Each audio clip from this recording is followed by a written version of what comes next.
درود دوستان مهربان.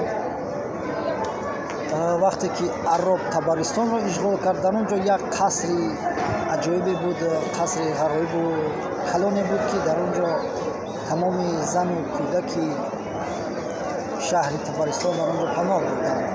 ولی عرب یک ماه که زد و کشتار کرد و چی کرد، در آن را گشوده نتونست و با حیله و نرنگ مسحتی کرد که ما صلح میکنیم که ولی آن مردم زودباور تاجیک که تا امروز ما زودباور هستیم این را باور کرد و قلعه که اون قلعه را یعنی دیجی سفید و دیجی جادوگریش میگفتند با مکر و حیله و نیرنگ شده میشد و یک شدند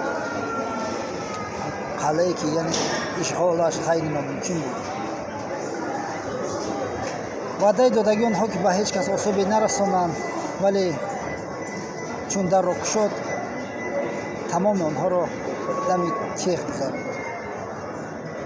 این از نوشته تاریخ جورجان سال 30 هجری، یعنی اگر با سال شماری میلادی بگیریم 622 یعنی سالی 652 این موقع با وجود است.